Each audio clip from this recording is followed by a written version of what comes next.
Hey y'all, welcome to Cop Work. Today we're going to talk about why you should not run from the police. I'm going to tell you about a traffic stop that I made, and it eventually involved that dog right there. Her name is Ashley, and she was a man-tracking bloodhound.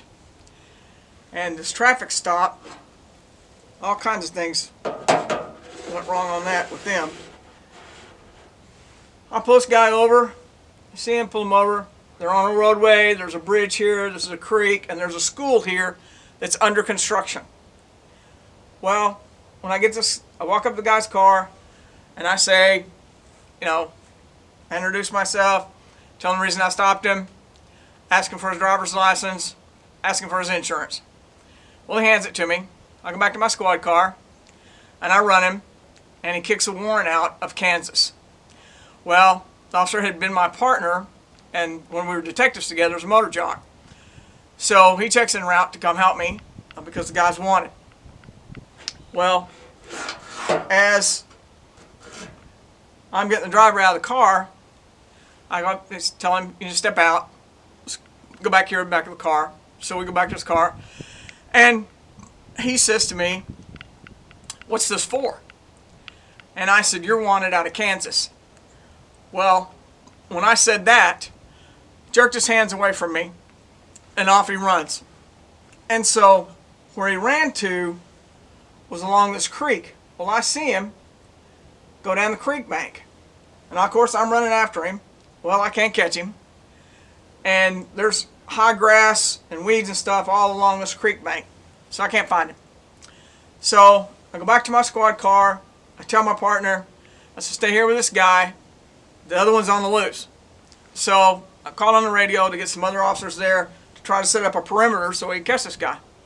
Well, we had a little substation across this town I was working in, and I went and picked up Ashley and brought her back, and I took her to the suspect's vehicle and let her smell the driver's seat, because that's where he got out of, obviously. So off we go. We track down into the creek bank. I don't guess there was any water in it because I don't remember that. I don't remember getting wet. But across we go. Well, this school right here is under construction. And we get right to the door, and I made a terrible mistake. And I let that bloodhound, I took her into that school. I never should have done that. Bloodhounds are not bite dogs. She just wanted to be petted. And it could have had fatal consequences for everybody.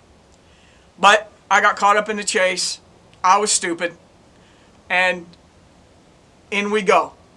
So by that time, my sergeant is there. He's a friend of mine, and he is with us. So we go in this school, and like I said, it's under construction, but it's mostly done. So we go in to into a classroom. Ashley takes us into what is a classroom. Well, there are desks and there's stuff stacked everywhere. We don't really see anything. So we come back out.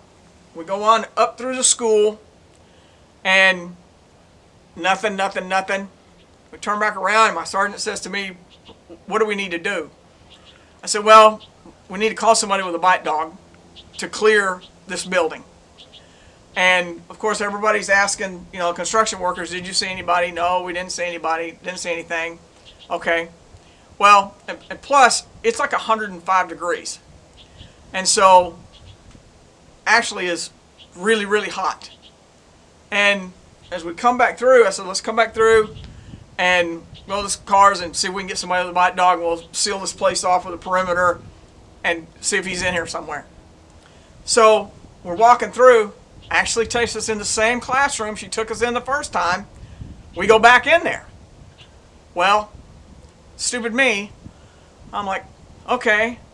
So we're looking around. Well, I'm looking up in the ceiling to see if maybe there's some ceiling tiles missed, that he's crawled up in the ceiling, because there's some counters. No, nothing's out amiss, but we really can't tell if anything on the ground is amiss because the desks are all shoved together. Well, in a second or two, I'm trying to work her. In a second or two, I see my sergeant swing and he swings around and kicks, and as he is kicking, he's drawing his weapon and he's screaming, "Don't move." Well, I look down, and not a foot from me and the dog is the guy, and he's hiding between two desks. So I'm trying to grab her to keep him from doing something to her, and kick these desks apart, draw my gun, and tell him not to move. Well, it is by the grace of God that he wasn't armed. Had he been armed, he'd have killed that dog and killed me and killed my sergeant, who was a friend of mine at the same time. I can't begin to tell you how stupid that was on my part. But anyway, we get him, and there's other officers, they all came running, and they're helping my sergeant hook this guy up, and I take Ashley, and we're going back out to my car and put her up and go get her some water, obviously, because it's just terribly hot. So we go to the jailhouse, and we all get there about the same time. And as we're going in the door, there's some people in jail, and my sergeant's bringing the prisoner in just right behind us. And there's a guy in jail, and he looks at me and he says, "What is that?" Looking at Ashley. And my sergeant says, "It's a police dog." And the guy says, "Well, is it any good?" And my sergeant points to the guy in cuffs and says, "Ask him." Well, the guy that we had caught says, "Effing dog." So we referred to her as effing dog for a long time after that. But anyway, when we get him, the ID that he had given me had his picture, and he used a fake name, and the name had a warrant. So if you're going to run from the police and use a fake name, make sure that the name you're using doesn't have a warrant for your arrest. Well, long story short, these guys, the guy in the passenger seat didn't run because he had a broken ankle. We pike him to jail too. In the car is computer equipment. Now, that's a long time ago, that before the advent of really buying stuff on the internet and all of that. Well, that morning, they had been printing cashier's checks with this computer equipment. And they had gone to two different Lexus dealerships, one in Dallas and one in Fort Worth, and stolen $100,000 worth of cars using fake cashier's checks because the dealership didn't have any way to check to see if they were any good. Well, the cars are recovered in the parking lot. And those guys were part of a ring of, I think, 4 or 5 or 6 different people that had been working across the United States. The Secret Service had been chasing them for 5 years.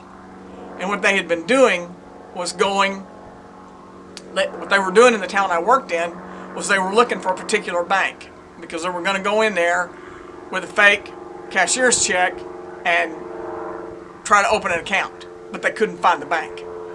And they got lost. And I happened to see them and pull them over. And they had been, like I said, Secret Service was after them.